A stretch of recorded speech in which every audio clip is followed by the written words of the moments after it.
بأس شديد فجاسوا خلال الديار وكان وعدا مفعولا ثم رددنا لكم الكرة عليهم وأمددناكم بأموال وبنين وجعلناكم أكثر نفيرا إن أحسنتم أحسنتم لأنفسكم وإن أسأتم فلها فإذا جاء وعد الآخرة ليسوءوا وجوهكم وليدخلوا المسجد كما دخلوه أول مرة وليتبروا ما علوا تتبيرا عسى ربكم أن يرحمكم وإن عدتم عدنا وجعلنا جهنم للكافرين حصيرا إن هذا القرآن يهدي للتي هي أقوم ويبشر المؤمنين الذين يعملون الصالحات أن لهم أجرا كبيرا وأن الذين لا يؤمنون بالآخرة أعتدنا لهم عذابا أليما.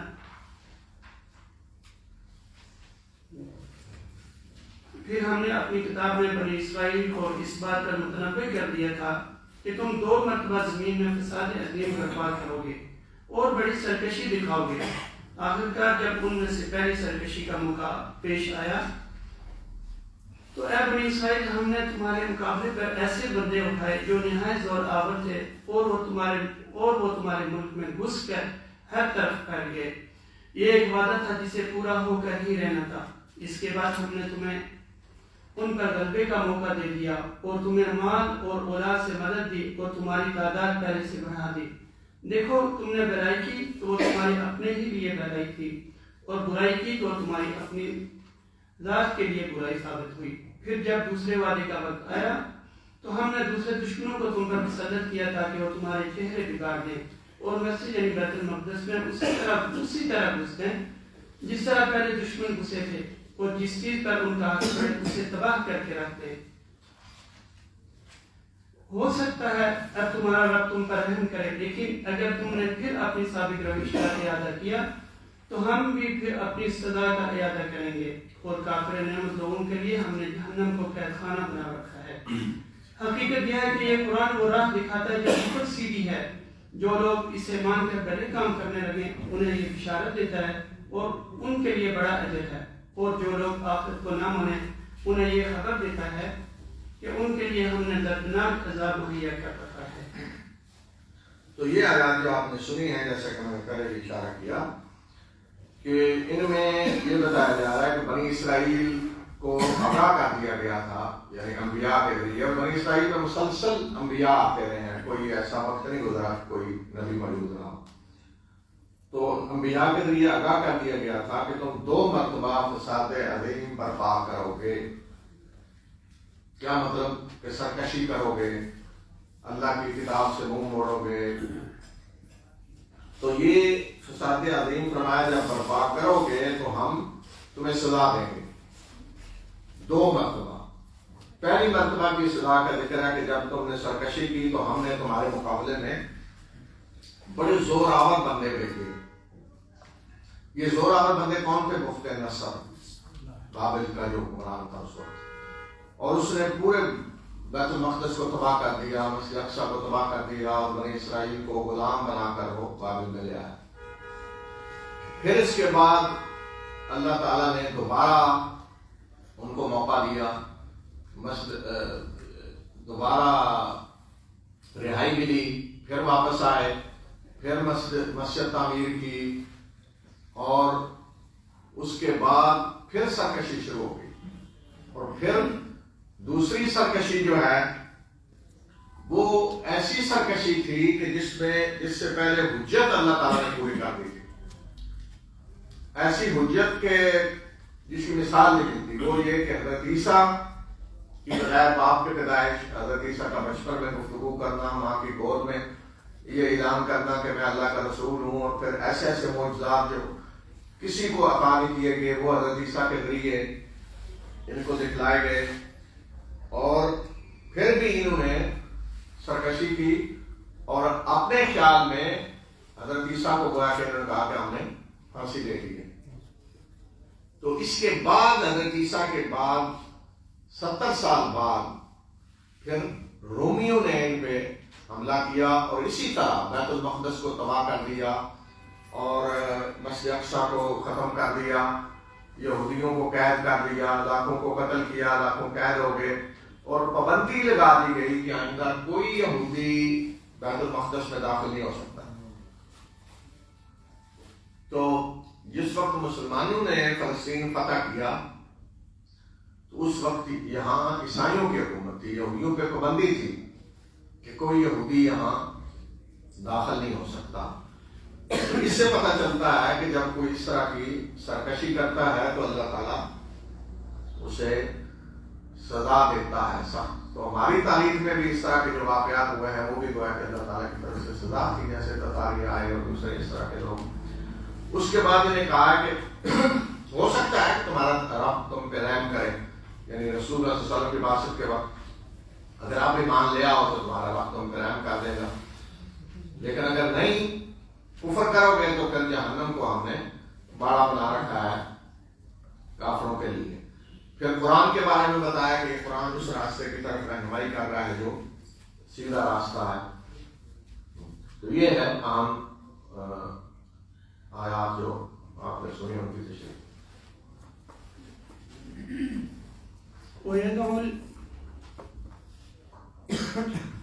ويدعو الإنسان بالشر دعاءه بالخير وكان الإنسان عجولا وجعلنا الليل والنهار آيتين فمحونا آية الليل وجعلنا آية النهار مبصرة لتبتغوا فضلا من ربكم ولتعلموا عدد السنين والحساب وكل شيء فصلناه تفصيلا وكل إنسان ألزمناه طائره في عنقه ونخرج له يوم القيامة كتابا يلقاه منشورا اقرأ كتابك كفى بنفسك اليوم عليك حسيبا من اهتدى فإنما يهتدي لنفسه ومن ضل فإنما يضل عليها ولا تزر وازرة وزر أخرى وما كنا معذبين حتى نبعث رسولا وإذا أردنا أن نهلك قرية أمرنا مترفيها ففسقوا فيها فحق عليها القول فدمرناها تدميرا وكم أهلكنا من القرون من بعد نوح وكفى بربك بذنوب عباده خبيرا بصيرا۔ انسان شر اسی طرح مانگتا ہے جس طرح خیر مانگنی چاہیے۔ انسان بڑا ہی جلد باز واقع ہوا ہے۔ دیکھو ہم نے رات کو دن کو دو نشانیاں بنایا ہے۔ رات کی نشانی کو ہم نے بے نور بنایا اور دن کی نشانی کو روشن کر دیا تاکہ تم اپنے رب کا فضل تلاش کر سکو اور ماہ اور سال کا حساب معلوم کر سکو۔ اسی طرح ہم نے ہر چیز کو الگ الگ ممیز کر کے رکھا ہے۔ ہر انسان کا شگون ہم نے اس کے اپنے گلے میں لٹکا رکھا ہے اور قیامت کے روز ہم ایک نوشتہ اس کے لیے نکالیں گے جسے وہ کھلی کتاب کی طرح پائے گا۔ پڑھ اپنا نامہ اعمال اور اپنا حساب لگا لے، اور اپنا حساب لگانے کے لیے تو خود ہی کافی ہے۔ جو کوئی راہ راست اختیار کرے اس کی راست روی اسی کے اپنے ہی لیے مفید ہے، اور جو گمراہ ہو اس کی گمراہی کا وبال اسی پر ہے۔ کوئی بوجھ اٹھانے والا دوسرے کا بوجھ نہ اٹھائے گا، اور ہم عذاب دینے والے نہیں ہیں جب تک کہ لوگوں کو حق و باطل کا فرق سمجھانے کے لیے ایک پیغمبر نہ بھیج دیں۔ جب ہم کسی بستی کو ہلاک کرنے کا ارادہ کرتے ہیں تو اس کے خوشحال لوگوں کو حکم دیتے ہیں اور وہ اس میں نافرمانیاں کرنے لگتے ہیں، تب عذاب کا فیصلہ اس بستی پر چسپاں ہو جاتا ہے اور ہم اسے برباد کر کے رکھ دیتے ہیں۔ دیکھ لو کتنی ہی نسلیں ہیں جو نوح کے بعد ہمارے حکم سے ہلاک ہوئیں۔ تیرا رب اپنے بندوں کے گناہوں سے پوری طرح باخبر ہے اور سب کچھ دیکھ رہا ہے۔ تو سب سے پہلے آیت میں یہ فرمایا کہ انسان کو جس طرح خیر کے لیے دعا کرنی چاہیے، بعض دفعہ کو شر کے لیے بھی ایسے ہی دعا کرنا شروع کر دیتا ہے، لیکن اللہ تعالیٰ اس طرح ہر ایک کی یہ دعائیں قبول کرے جو شر کے لیے کی جاتی ہیں، خواہ وہ اپنے بارے میں ہو، اولاد کے بارے میں ہو، کسی اور کے بارے میں، تو بڑی تباہی آئے، لیکن اللہ تعالیٰ اس طرح کی دعائیں فوری قبول نہیں کرتا جس طرح خیر کی دعائیں قبول کرتا ہے۔ اس کے بعد کچھ اہم ضابطے اللہ تعالیٰ کے جو ہیں وہ بتائے گئے ہیں۔ سنن اللہ، اس میں پہلی چیز تو یہ ہے کہ ہر انسان کا شگون اس کی اپنی گردن میں لٹکا ہوا ہے، یعنی یہ نہیں ہے کہ بعض لوگ سمجھتے ہیں کہ وہ فلاں قسم کی چیز سامنے سے گزر گئی تو یہ ہو گیا، فلاں چیز نے یہ کیا تو یہ ہو گیا، فلاں پرندہ ادھر اڑا تو یہ ہو گیا، نہیں، انسان کا اپنا عمل ہے جو جس سے یہ نتائج نکلتے ہیں، جس کے اندر اللہ تعالیٰ نے خیر بھی رکھی ہے اور شر بھی رکھی ہے، دونوں طرح کے نتائج نکلتے ہیں عمل سے۔ اور اس کے بعد فرمایا کہ قیامت کے دن ہم ان سارے اعمال کو ایک کتاب کی شکل میں انسان کے سامنے رکھ دیں گے، جسے وہ کھلا ہوا پائے گا، اسے کہا جائے گا کہ یہ دیکھ لو اپنا اعمال نامہ، تم خود اپنا حساب کرنے کے لیے کافی ہو۔ اس کے بعد رسول اللہ تعالیٰ نے جو اپنا بتایا ہے وہ یہ کہ کوئی کسی کا بوجھ نہیں اٹھائے گا، ہر ایک نے اپنا بوجھ اٹھانا ہے، نہ باپ بیٹے کا، نہ بیٹا باپ کا، نہ بھائی بھائی کا، نہ کوئی اور دوسرا رسول یہ بتایا ہے کہ ہم عذاب دینے والے نہیں ہیں جب تک رسول نہ بھیجیں، یعنی جب تک کسی پہ حجت پوری نہ ہو جائے، جب تک کسی کو پیغام نہ پہنچ جائے صحیح طرح، اس وقت تک ہم عذاب نہیں دیتے۔ تیسرا اصول یہ بتایا کہ جب ہم کسی بستی کو ہلاک کرنے کا ارادہ کرتے ہیں تو اس کے جو خوشحال لوگ ہیں، دولت مند، اس طرح کے لوگ، ان کو ہم چھوڑ دیتے ہیں، کھلا موقع دیتے ہیں، مہلت دیتے ہیں، جو خوب فساد پھیلاتے ہیں، فسق و فجور کرتے ہیں، اور پھر ان پہ اللہ کی سنت کے مطابق طے ہو جاتا ہے کہ اب یہ عذاب کے مستحق ہیں۔ تو اس طرح فرمایا کہ ہم پھر تباہ کر کے رکھ دیتے ہیں، اور جتنی قومیں بھی تباہ ہوئیں وہ اسی قانون ضابطے کے تحت ہی تباہ ہوئیں۔ تو دو قسم کے عذاب آتے ہیں اللہ کی طرف سے، ایک عذاب ہوتا ہے جو اللہ کے رسولوں کو جھٹلانے کی شکل میں آتا ہے، وہ تو آسمانی عذاب بھی آتے ہیں جس کا قوم نوح، عاد، سمود، اور ایک ہے کہ مسلمان قوموں بے شک یا اللہ کا رسول نہیں ہے ایسے ہی کوئی قوم فساد پھیلاتی ہے اتنا فسق و فجور، تو پھر تباہی جو ہے وہ مختلف شکلوں میں آتی ہے، آپس میں خانہ جنگی شروع ہو جاتی ہے، قحط پڑتے ہیں، اس طرح کی شکلیں ساری کہ جس کے ذریعے اللہ تعالیٰ پھر قوموں کو تباہ کر دیتے ہیں۔ تو یہ ضابطے ہیں جو اللہ تعالیٰ نے آپ نے بتائے۔ من كان يريد العاجلة عجلنا له فيها ما نشاء لمن نريد ثم جعلنا له جهنم يصلاها مذموما مدحورا ومن أراد الآخرة وسعى لها سعيها وهو مؤمن فأولئك كان سعيهم مشكورا كلا نمد هؤلاء وهؤلاء من عطاء ربك وما كان عطاء ربك محظورا انظر كيف فضلنا بعضهم على بعض وللآخرة أكبر درجات وأكبر تفضيلا لا تجعل مع الله إلها آخر فتقعد مذموما مقتولا۔ جو کوئی عاجلہ کا خواہش مند ہو اسے یہی ہم دے دیتے ہیں جو کچھ بھی جسے دینا چاہیں، پھر اس کے مقصود میں جہنم لکھ دیتے ہیں جسے وہ تاپے گا ملامت زدہ اور رحمت سے محروم ہو کر۔ اور جو آخرت کا خواہش مند ہو اور اس کے لیے سعی کرے جیسی کہ اس کے لیے سعی کرنی چاہیے اور وہ مومن، تو ایسے شخص کی سعی مشکور ہوگی، ان کو بھی اور ان کو بھی، دونوں فریقوں کو ہم دنیا میں سامان زیست دیے جا رہے ہیں۔ یہ تیرے رب کا عطیہ ہے اور تیرے رب کی عطا کو روکنے والا کوئی نہیں ہے، مگر دیکھ لو دنیا ہی میں ہم نے ایک گروہ کو دوسرے پر کیسی فضیلت دے رکھی ہے، اور آخرت میں اس کے درجے اور بھی زیادہ ہوں گے اور اس کی فضیلت اور بھی زیادہ بڑھ چڑھ کر ہوگی۔ تو اللہ کے ساتھ کوئی دوسرا معبود نہ بنا، ورنہ ملامت زدہ اور بے یار و مددگار بیٹھا رہ جائے گا۔ تو ان آیات میں جو بھی آپ نے سنی ہے، ان میں بھی سنن اللہ ہی بیان ہے۔ ایک یہ کہ دنیا کسے ملتی ہے کہ دنیا جو چاہتا ہے، فرمایا کہ ہم اسے دنیا ہی میں دے دیتے ہیں، جتنا چاہتے ہیں اور جس کو چاہتے ہیں۔ یہ مطلب نہیں کہ دنیا جتنی کوئی چاہتا ہو مل جائے گی، نہیں، جتنی اللہ دینا چاہے گا اتنی ملے گی، اور جس کو دے گا دینا چاہے گا اس کو ملے گی۔ اور آخرت اس نے مانگی نہیں ہے، تو اس لیے آخرت میں کیا ہے؟ جہنم ہے۔ آخرت کے لیے اصول ہے کہ جس نے آخرت کو چاہا اور اس کے لیے اس طرح کی کوشش کی جس طرح کی کوشش ہونی چاہیے، جس طرح کی کوشش اس کے لیے ہونی چاہیے آخرت کے لیے، تو بشرطے کہ وہ مومن بھی ہو۔ فرمایا کہ یہ وہ لوگ ہیں کہ جن کی کوشش کی قدر کی جائے گی، لیکن جہاں تک دنیا کا معاملہ ہے فرمایا کہ ہر ایک کو ہم دے رہے ہیں دنیا میں. جو دنیا چاہتا ہے اس کو بھی مل رہی ہے اور جو آخرت صرف چاہتا ہے اس کو بھی دنیا مل رہی ہے.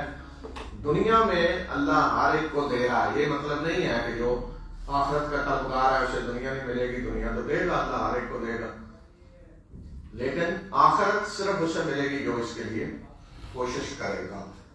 اور پھر فرمایا کہ دیکھو دنیا میں ہم نے کتنی فضیلت ایک دوسرے پہ انہیں دی ہے, مختلف درجات ہیں. یہ تو ہے دنیا, اور آخرت میں تصور کرو کہ درجات کا کیا حال ہوگا.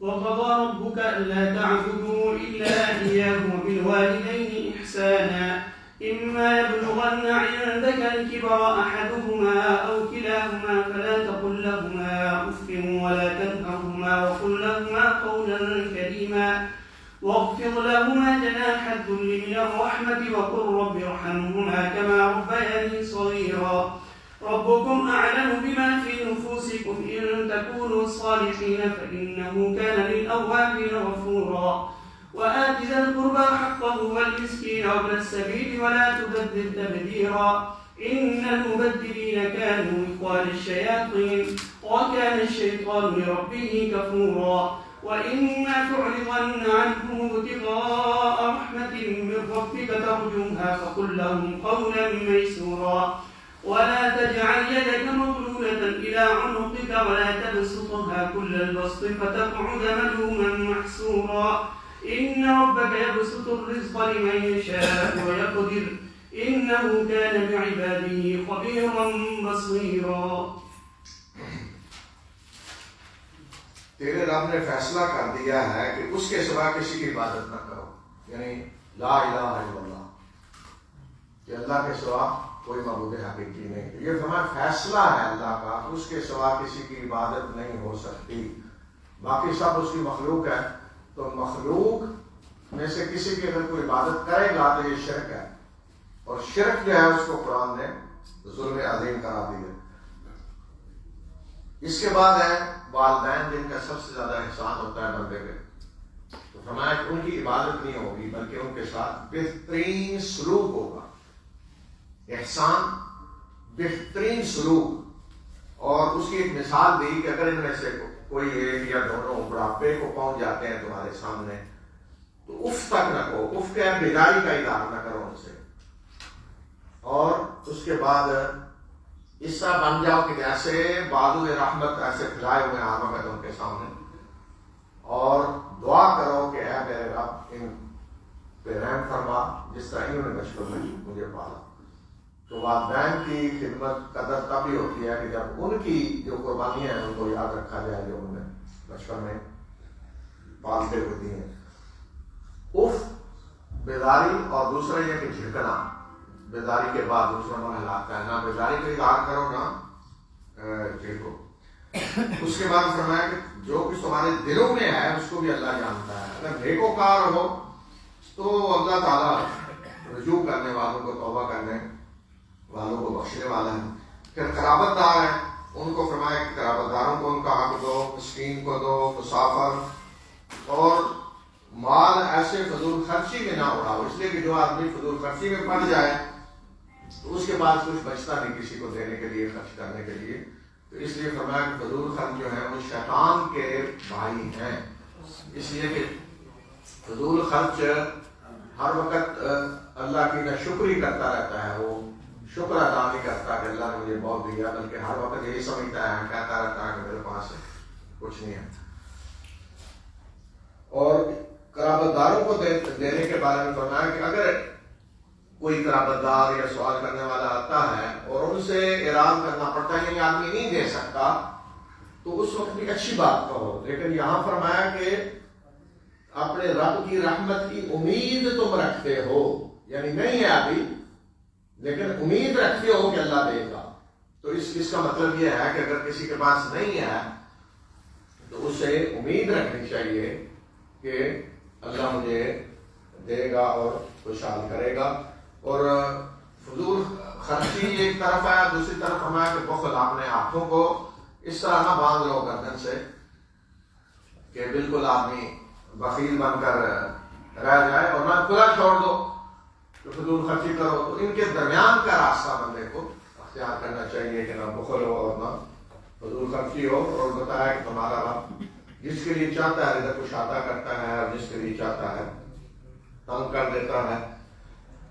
یہ نہیں کہا کہ جس کو چاہتا ہے دیتا ہے، جس کو چاہتا ہے نہیں دیتا. نہیں، یہ کہا ہے کہ جس کے لیے چاہتا ہے کشادہ کرتا ہے، جس کے لیے چاہتا ہے تنگ کرتا ہے، نفع تو لاپ دیتا ہے.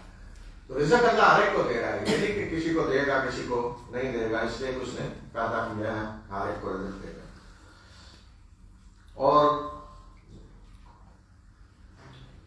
ولا تقتلوا أولادكم خشية إملاق نحن نرزقهم وإياكم إن قتلهم كان خطأ كبيرا ولا تقربوا الزنا إنه كان فاحشة وساء سبيلا ولا تقتلوا النفس التي حرم الله إلا بالحق ومن قتل مظلوما فقد جعلنا لوليه سلطانا فلا يسرف في القتل إنه كان منصورا ولا تقربوا مال اليتيم إلا بالتي هي أحسن حتى يبلغ أشده وأوفوا بالعهد إن العهد كان مسؤولا وأوفوا الكيل إذا كلتم وزنوا بالقسطاس المستقيم ذلك خير وأحسن تأويلا ولا تقف ما ليس لك به علم إن السمع والبصر والفؤاد كل أولئك كان عنه مسؤولا ولا تمش في الأرض مرحا إنك لن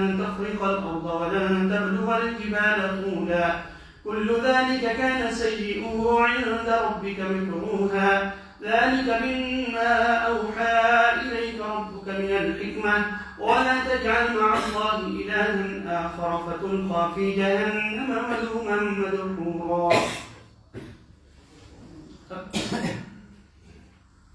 اپنی اولاد کو افلاس کے اندیشے سے قتل نہ کرو، ہم انہیں بھی رزق دیں گے اور تمہیں بھی.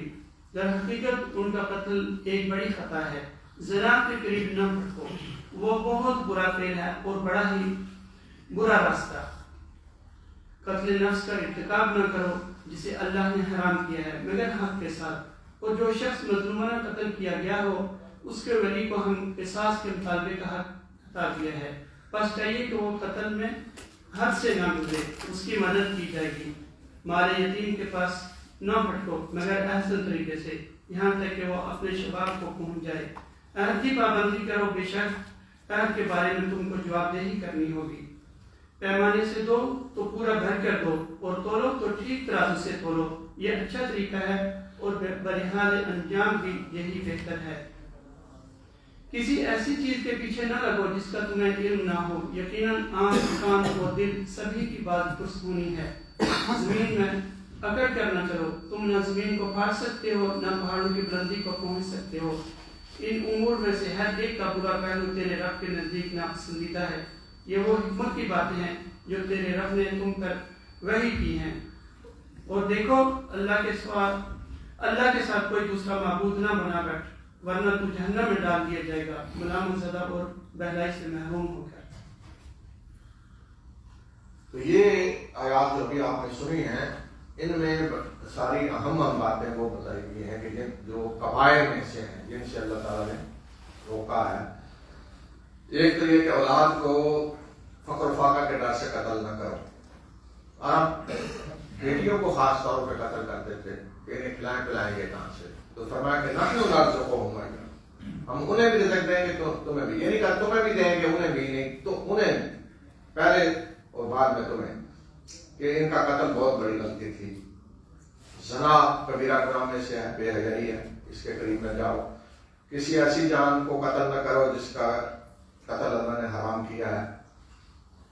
ہر انسان کا قتل حرام ہے الا یہ کہ اس نے کوئی ایسا جرم کیا ہے کہ جس جرم میں اسے سزا کے طور پہ قتل کیا جا سکے. یعنی کسی نے قتل کیا ہے تو قتل کے بدلے قتل، کسی نے اس طرح کا اور کوئی جرم کیا ہے کہ جس کی سزا قتل ہے. کافر اگر کوئی ہے تو یہ مطلب نہیں کہ کافر کو بھی کوئی قتل کر دے. کافر کی کا جو اس کی جو جان ہے وہ بھی اسی طرح محترم ہے.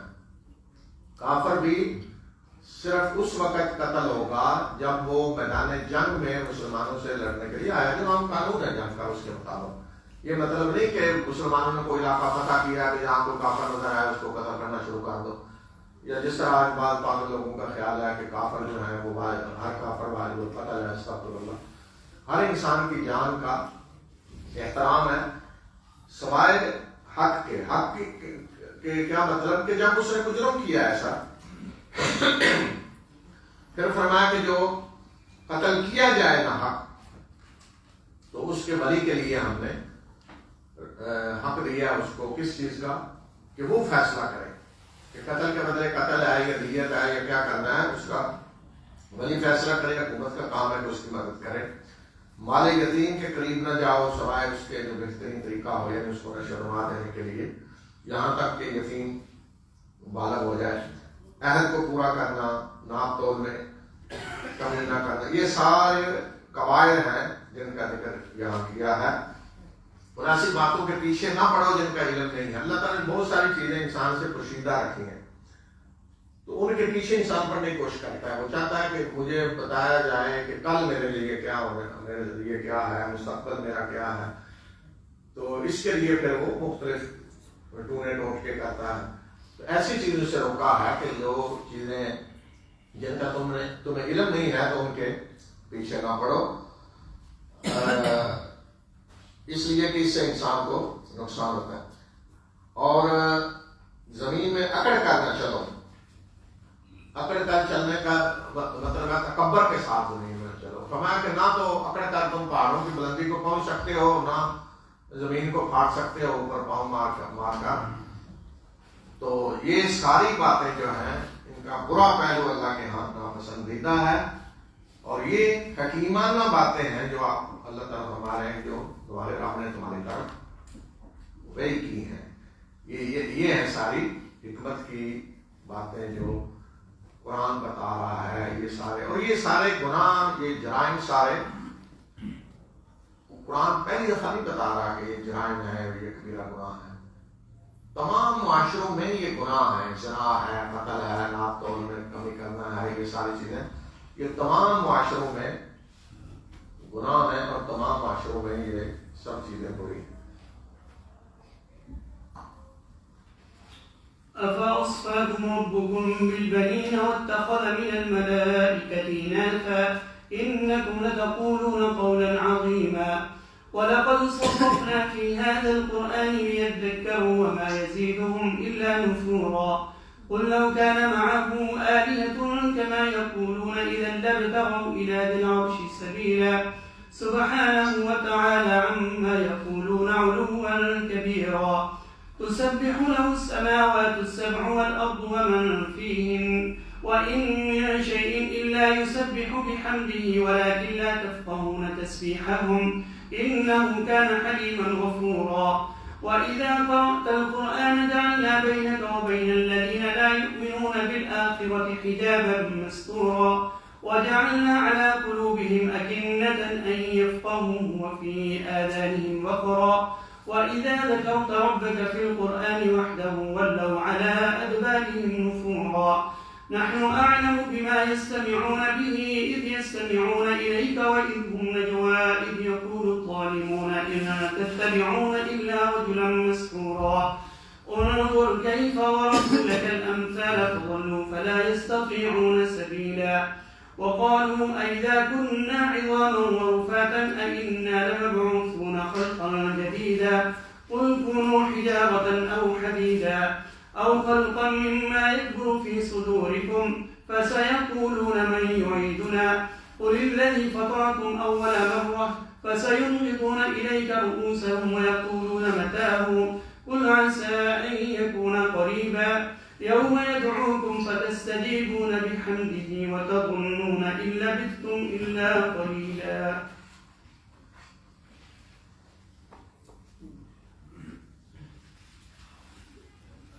کیسی عجیب بات ہے کہ تمہارے رب نے تمہیں تو بیٹیوں سے نوازا اور تمہیں تو بیٹوں سے نوازا اور اپنے لیے ملائکہ کو بیٹیاں بنا دیا۔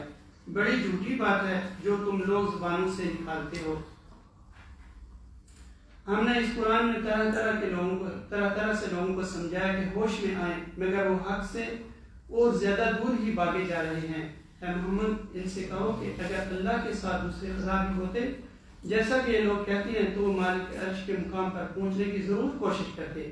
پاک ہے وہ اور بہت بالا و برتر ہے ان باتوں سے جو یہ لوگ کہہ رہے ہیں۔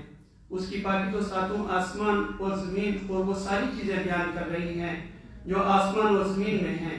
کوئی چیز ایسی نہیں جو اس کی حمد کے ساتھ اس کی تسبیح نہ کر رہی ہو، مگر تم ان کی تسبیح سمجھتے نہیں ہو۔ حقیقت یہ ہے کہ وہ بڑا ہی بردبار اور درگزر کرنے والا ہے۔ جب تم قرآن پڑھتے ہو تو ہم تمہارے اور آخرت پر ایمان نہ لانے والے کے درمیان ایک پردہ حائل کر دیتے ہیں اور ان کے دلوں پر ایسا غلاف چڑھا دیتے ہیں وہ کچھ نہیں سمجھتے اور ان کے کانوں میں گرانی پیدا کر دیتے ہیں۔ اور جب تم قرآن میں اپنے ایک ہی رب کا ذکر کرتے ہو وہ نفرت سے منہ موڑ لیتے ہیں۔ ہمیں معلوم ہے جب وہ کان لگا کر تمہاری بات سنتے ہیں تو دراصل کیا سنتے ہیں، اور جب بیٹھ کر باہم سرگوشیاں کرتے ہیں تو کیا کہتے ہیں۔ یہ ظالم آپس میں کہتے ہیں یہ تو ایک سحر زدہ آدمی ہے جس کے پیچھے تم لوگ جا رہے ہو۔ دیکھو کیسی باتیں ہیں جو یہ لوگ پہچانتے ہیں، یہ بھٹک گئے ہیں، انہیں راستہ نہیں ملتا۔ وہ کہتے ہیں جب ہم صرف ہڈیاں اور خاک ہو کر رہ جائیں گے تو کیا ہم نئے سرے سے پیدا کر کے اٹھائے جائیں گے۔ ان سے کہو تم پتھر یا لوہا بھی ہو یا اس سے بھی زیادہ سخت کوئی چیز جو تمہارے ذہن میں قبول حیات سے بعید تر ہو، پھر بھی تم اٹھ کر رہو گے۔ وہ ضرور پوچھیں گے کون ہے وہ جو ہمیں پھر زندگی کی طرف پلٹا کر لائے گا۔ جواب میں کہو وہی جس نے پہلی بار تم کو پیدا کیا۔ وہ سر ہلا ہلا کر پوچھیں گے اچھا تو یہ ہوگا کہ تم کہو کہ عجب وہ وقت قریب ہی آ لگا ہو جس روز وہ تمہیں پکارے گا تو تم اس کی حمد کرتے ہوئے اس کی پکار کے جواب میں نکل آؤ گے، اور تمہارا نگہبان اس وقت یہ ہوگا کہ بس تھوڑی دیر ہی اس حالت میں پڑے رہے گا۔ یہ آیات جو ابھی آپ نے سنی ہے جن کا ترجمہ سنا ہے، ان میں عربوں کے کچھ عقائد کا ذکر کیا گیا۔ ایک تو یہ کہ وہ فرشتوں کو اللہ کی بیٹیاں کہتے تھے، تو عقلی استدلال سے جواب دیا کہ تم اپنے لیے تو بیٹیاں پسند نہیں کرتے، جس طرح کہ قرآن میں اللہ تعالیٰ نے مثال دی کہ جب ان کا حال یہ ہے عربوں کا اصول کہ جب کسی کو بتایا جاتا ہے تمہارے بیٹی پیدا ہوئی تو چہرہ اس کا سیاہ ہو جاتا ہے اور سوچتا ہے کیا اس کو خاک میں تباہ دوں یا اسی طرح شرم کے ساتھ زندہ رہنے دوں اس کو۔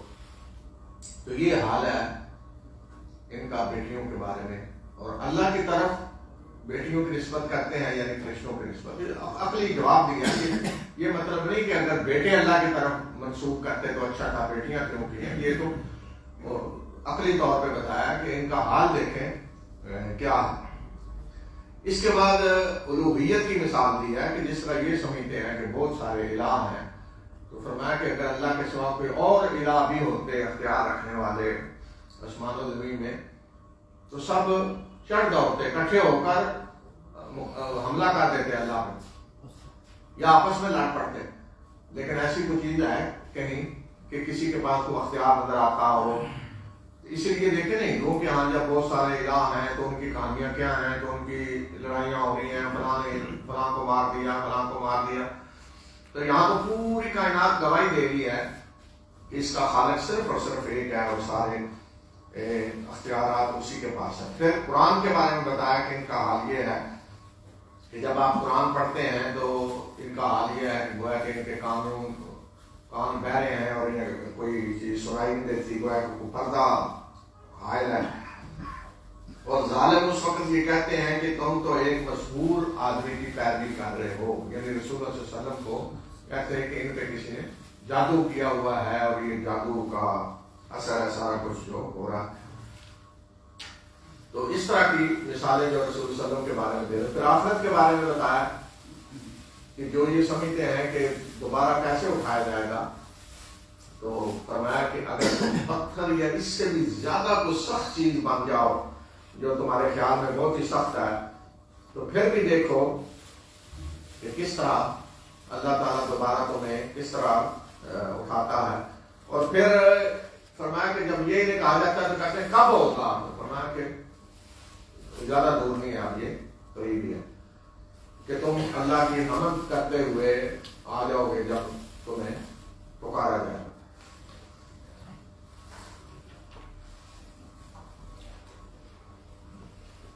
وقل لعبادي يقولوا التي هي أحسن إن الشيطان ينزغ بينهم إن الشيطان كان للإنسان عدوا مبينا ربكم أعلم بكم إن يشاء يرحمكم أو إن يشاء يعذبكم وما أرسلناك عليهم وكيلا وربك أعلم بمن في السماوات والأرض ولقد فضلنا بعض النبيين على بعض وآتينا داود زبورا قل ادعوا الذين زعمتم من دونه فلا يملكون كشف الضر عنكم ولا تحويلا أولئك الذين يدعون يبتغون إلى ربهم الوسيلة أيهم أقرب ويرجون رحمته ويخافون عذابه إن عذاب ربك كان محذورا وإن من قرية إلا نحن مهلكوها قبل يوم القيامة أو معذبوها عذابا شديدا كان ذلك في الكتاب مسطورا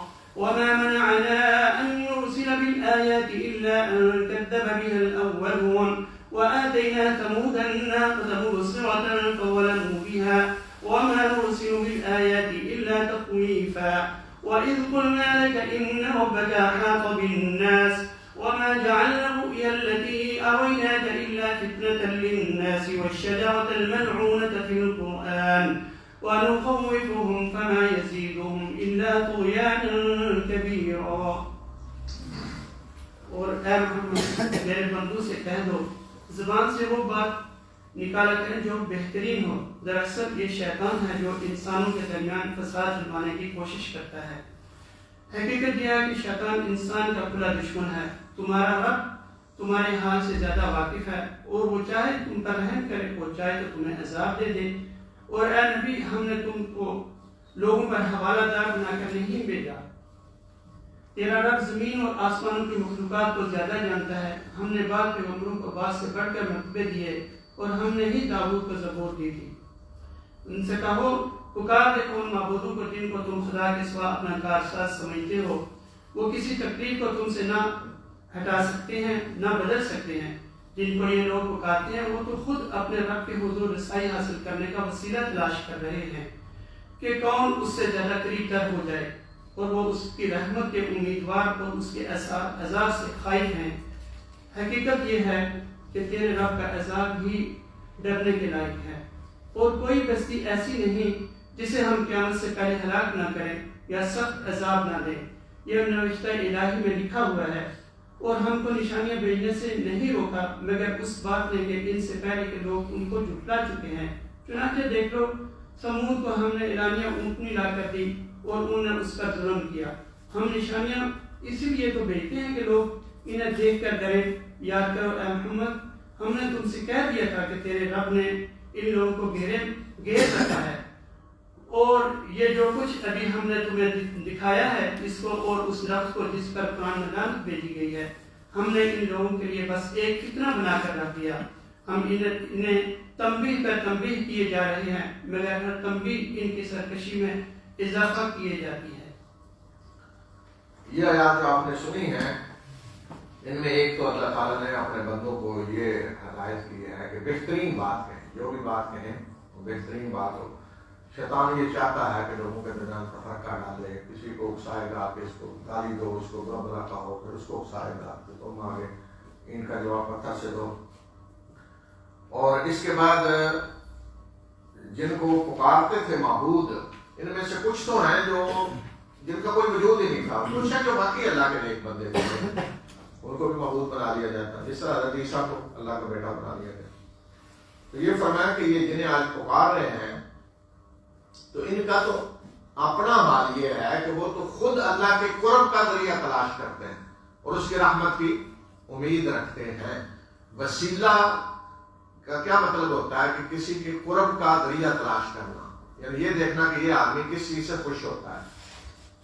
مثلا اگر کوئی خاص کوئی کہیں آفیسر ہے خاص کسی گفٹ سے خوش ہوتا ہے تو وہ آپ دے کے اس کو قرب حاصل کریں گے. کوئی ایسا آفیسر ہے یا ایسا وزیر ہے کہ جو اس سے خوش ہوتا ہے کہ کسی کو نماز پڑھتے دیکھتے تو لوگ اس کے سامنے جا کے نماز پڑھیں گے کہ یہ ہم اس کا قرب حاصل کریں. تو وسیلہ کا یہ مطلب نہیں کہ درمیان میں کسی کو واسطہ جو آیا، وہ واسطہ نہیں مراد وسیلے سے. وسیلے کا مطلب یہ ہے کہ قرب کا ذریعہ تلاش کرنا. تو یہ فرمایا کہ یہ نیک لوگ تو خود اللہ کے قرب کا ذریعہ تلاش کر رہے ہوتے ہیں اور تم انہیں پکارنا شروع کر دیتے ہو. تو یہ تو ایسے ہی ہے کہ جب کوئی سوالی کسی کے دروازے پہ کھڑا ہو اور وہ سوالی سے جا کر مانگنا شروع کر دے اور وہ کہے کہ بھئی یہ میں تو خود مانگ رہا ہوں، وہ ہے آگے گھر والا جس سے جا کے مانگو. تو یہ حال ہے جو اس وقت بھی تھا اور آج بھی. تو یہ اللہ کے نیک بندوں کے بارے میں اللہ تعالیٰ نے بتایا. اور پھر نشانیاں جو مانگ رہے تھے تو فرمایا کہ نشانیاں بھیجنے سے یعنی معجزات دکھلانے سے ہمیں جس چیز نے منع کیا ہے وہ کیا ہے کہ پہلے لوگوں نے بھی معجزات کو دکھلایا تو اب انہیں دکھائیں گے، یہ بھی دکھلا دیں گے. اچھا چلو دکھلا دیں تو کیا حرج ہے دکھلانے میں، دکھلائیں گے نا. لیکن اس میں مسئلہ یہ ہے کہ اگر معجزات بڑے بڑے دکھا دیے جائیں اور دکھلا دیں تو پھر وقت ختم ہو جاتا ہے. تو اللہ تعالیٰ ڈھیل دیتا ہے. یہ جیسے دیکھیں نا قوم سمود نے کہا جی یہاں ایک اونٹنی آئے پہاڑ سے نکل کر ہمارے سامنے، خود مانگی، جب نکل کر آ گئی اونٹنی اور اس کو قتل کر دیا تو پھر مہلت ختم ہو گئی، اللہ کا عذاب ہو گیا. تو اس لیے فرمایا کہ ہمیں کوئی مشکل نہیں ہے بہت نشانیاں معجزات بھیجنے میں، لیکن مسئلہ یہ ہے کہ پہلے لوگ انہیں جٹلا چکے ہیں اور اب اگر بھیجیں گے تو یہ جٹلائیں گے تو ان کا بھی یہی اشر ہوگا.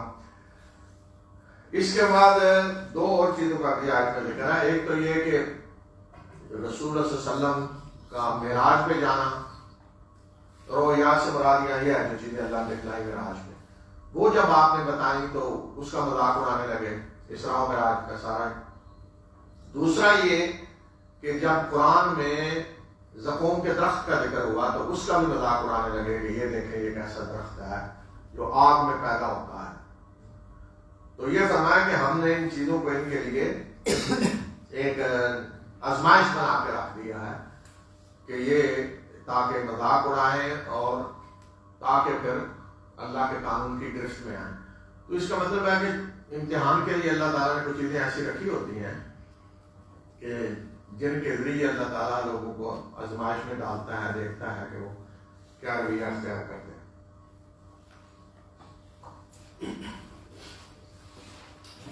وَإِذْ قُلْنَا لِلْمَلَائِكَةِ اسْجُدُوا لِآدَمَ فَسَجَدُوا إِلَّا إِبْلِيسَ قَالَ أَأَسْجُدُ لِمَنْ خَلَقْتَ طِينًا قَالَ أَرَأَيْتَكَ هَذَا الَّذِي كَرَّمْتَ عَلَيَّ لَئِنْ أَخَّرْتَنِي إِلَى يَوْمِ الْقِيَامَةِ لَأَحْتَنِكَنَّ ذُرِّيَّتَهُ إِلَّا قَلِيلًا قَالَ اذْهَبْ فَمَن تَبِعَكَ مِنْهُمْ فَإِنَّ جَهَنَّمَ جَزَاؤُكُمْ جَزَاءً مَّوْفُورًا واستفزز من استطعت منهم بصوتك وأجلب عليهم بخيلك ورجلك وشاركهم في الأموال والأولاد وعدهم وما يعدهم الشيطان إلا غرورا إن عبادي ليس لك عليهم سلطان وكفى بربك وكيلا ربكم الذي يزجي لكم الفلك في البحر لتبتغوا من فضله إنه كان بكم رحيما وإذا مسكم الضر في البحر ضل من تدعون إلا إياه فلما نجاكم إلى البر أعرضتم وكان الإنسان كفورا أفأمنتم أن يخسف بكم جانب البر أو يرسل عليكم حاصبا ثم لا تجدوا لكم وكيلا أم أمنتم أن يعيدكم فيه تارة أخرى فيرسل عليكم قاصفا من الريح فيغرقكم بما كفرتم ثم لا تجدوا لكم علينا به تبيعا. اور یاد کرو جب ہم نے ملائکہ سے کہا کہ آدم کو سجدہ کرو تو سب نے سجدہ کیا مگر ابلیس نے نہ کیا. اس نے کہا کیا میں اس کو سجدہ کروں جسے تو نے مٹی سے بنایا ہے؟ پھر وہ بولا دیکھ تو صحیح کیا یہ اس قابل تھا کہ تو نے اس سے منہ پر فضیلت دی؟ اگر تو مجھے قیامت کے دن تک مہلت دے تو میں اس کی پوری نسل کی بیخونی کر ڈالوں، بس تھوڑے ہی لوگ مجھ سے بچ سکیں گے. اللہ تعالیٰ نے فرمایا اچھا تو جا، ان میں سے جو بھی تیری پیروی کرے تو جس میں ان سب کے لیے جہنم ہی بھرپور جزا ہے. تو جس کو اپنی دعوت سے جھٹلا سکتا ہے جھٹلا لے، ان پر اپنے سوار اور پیادے چڑھا لا، مال اور اولاد میں ان کے ساتھ ساجا لگا اور ان کو وعدوں کے جال میں پھانس. اور شیطان کے وعدے ایک دھوکے کے سوا کچھ بھی نہیں ہے۔ یقیناً میرے بندوں پر تجھے کوئی اقتدار حاصل نہ ہوگا، اور توکل کے لیے تیرا رب کافی ہے۔ تمہارا حقیقی رب وہ ہے جو سمندر میں تمہاری کشتی چلاتا ہے تاکہ تم اس کا فضل تلاش کرو۔ حقیقت یہ ہے کہ وہ تمہارے حال پر نہایت مہربان ہے۔ جب سمندر میں تم پر مصیبت آتی ہے تو اس کے سوا دوسرے جن کو تم پکارتے ہو وہ سب گم ہو جاتے ہیں، مگر جب وہ تم کو بچا کر خشکی پر پہنچا دیتا ہے تو تم اس سے منہ موڑ جاتے ہو۔ انسان واقعی بڑا ناشکرا ہے۔ اچھا، تو کیا تم اس بات سے بالکل بے خوف ہو کہ خدا کبھی خشکی پر ہی تم کو زمین میں دھسا دے، یا تم پر پتھراؤ کرنے والی آندھی بھیج دے اور تم اس سے بچانے والا کوئی حمایتی نہ پاؤ؟ اور کیا تمہیں اس کا کوئی اندیشہ نہیں؟ خدا پھر کسی وقت سمندر میں تم کو لے جائے اور تمہاری ناشکری کے بدلے تم پر سخت طوفانی ہوا بھیج کر تمہیں غرق کر دے، اور تم کو ایسا کوئی نہ ملے جو اس سے تمہارے اس انجام کی پوچھ گچھ کر سکے۔ یہ آیات جو آپ نے سنی ہے ان میں قصہ ابلیس ہے، پیچھے بھی گزرا ہے کہ حضرت آدم کی تخلیق کے وقت فرشتوں کو کہا گیا کہ سجدہ کریں، ابلیس نے نہیں کیا۔ تو یہاں یہ بتایا کہ ابلیس نے کیوں نہیں کیا؟ اس نے کہا کہ اس کو یعنی آدم کو مجھ پہ فضیلت دی، اور مجھے اب اگر مہلت دی جائے قیامت کے دن تک تو میں اس کی نسل پوری کو تباہ کر کے یعنی گمراہ کر کے رکھ دوں گا۔ تو اللہ تعالیٰ نے مہلت دے دی اور کہا کہ جو کچھ کرنا ہے کر لو، اپنی فوجیں، پیادے، گھڑ سوار سارے جھوٹے وعدے کرو، جو بھی کرنا ہے کرو، البتہ میرے بندوں پہ جو حقیقی بندے ہیں ان پہ تجھے کوئی اقتدار حاصل نہیں ہوگا، کوئی تمہارا بس نہیں چلے گا۔ پھر اس کے بعد اللہ تعالیٰ کی نشانیاں ہیں، بادل اللہ تعالیٰ کس طرح بناتا ہے، تشکیل کس طرح پاتے ہیں، پھر لوگوں کا حال مشرکوں کا بتایا کہ جب سمندر میں ہوتے ہیں اور گر جاتے ہیں کہیں تو صرف اللہ کو یاد کرتے ہیں اور خشکی پہ آتے ہیں تو پھر دوسرے یاد آنے لگتے ہیں۔ تو فرمایا کہ کیا اللہ خشکی پہ نہیں تمہیں پکڑ سکتا؟ تو جو سمندر میں تمہیں پکڑ سکتا ہے وہ خشکی میں بھی پکڑ سکتا ہے، اور اگر وہ خشکی میں آ کے پکڑے گا تو کوئی تمہیں مددگار نہیں مل سکے گا۔ اور کیا دوبارہ سمندر میں نہیں تم نے جانا کہ باہر آ کر میں شکری کر رہے ہو؟ تو اب دوبارہ سمندر میں اگر پکڑے گئے تو پھر کیا ہوگا؟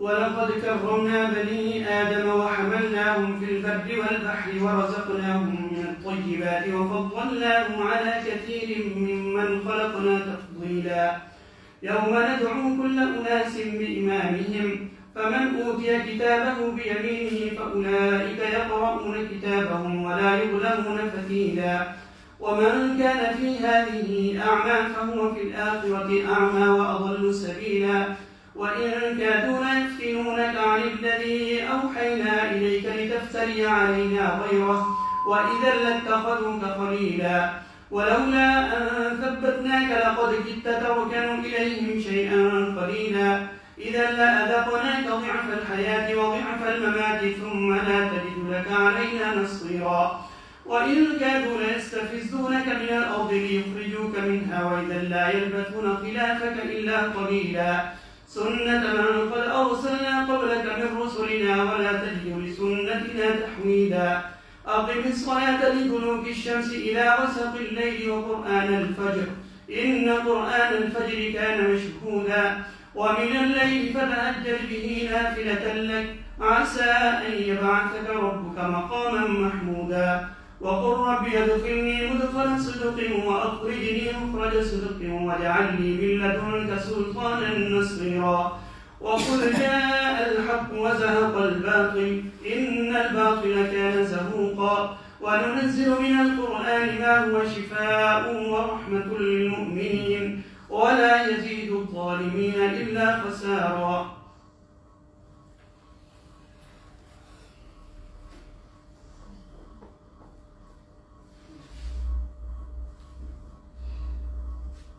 یہ تو ہماری عنایت ہے کہ ہم نے بنی آدم کو بزرگی دی اور انہیں خشکی و ترین سواریاں عطا کی اور ان کو پاکیزہ چیزوں سے رزق دیا اور اپنی بہت سی مخلوقات کا نمایاں فوقیت بخشی۔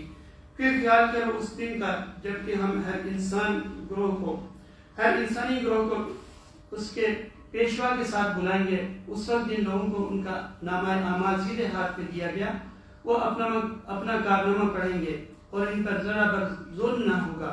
اور جو اس دنیا میں اندھا بن کر رہا وہ آخرت میں بھی اندھا ہی رہے گا بلکہ راستہ پانے میں اندھے سے بھی زیادہ ناکام. اے محمد ان لوگوں نے اس کوشش میں کوئی کسر اٹھا نہیں رکھی کہ تمہیں فتنے میں ڈال کر اسے اس وحی سے پھیر دیں جو ہم نے تمہاری طرف بھیجی ہے تاکہ تم ہمارے نام پر اپنی طرف سے کوئی بات گڑھو.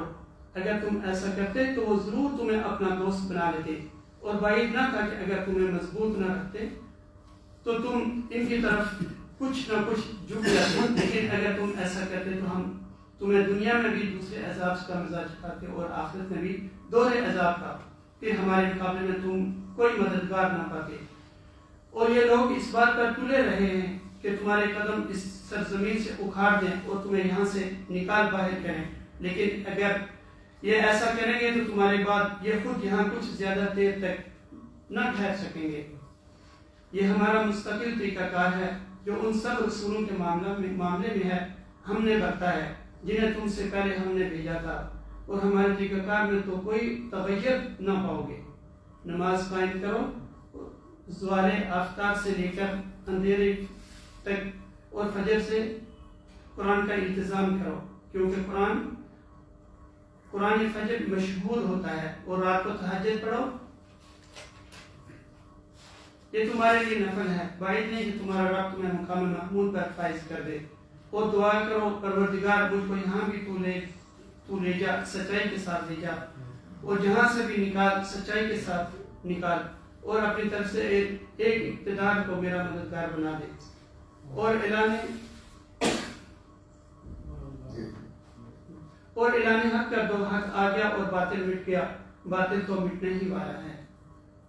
اور ہم اس قرآن کو سلسلہ تنزیل میں وہ کچھ نازل کر رہے ہیں جو ماننے والوں کے لیے تو شفاء رحمت ہے مگر ظالموں کے لیے خسارے کے سوا اور کسی چیز میں اضافہ نہیں کرتا. تو یہ آیات جو آپ نے سنی ہے میں سب سے پہلے تو یہ بتایا گیا ہے کہ ہم نے بنی آدم کو بڑی عزت دی اور اس نے سواریاں فراہم کی. یعنی انسان کو کسی کی سواری نہیں بنایا, انسانوں کو ہر قسم کی سواریاں دی, پاکیزہ رزق دیا اور اپنی بہت ساری مخلوق پہ فضیلت دی. یہ نہیں کہا تمام مخلوق پہ, بہت ساری مخلوق پہ.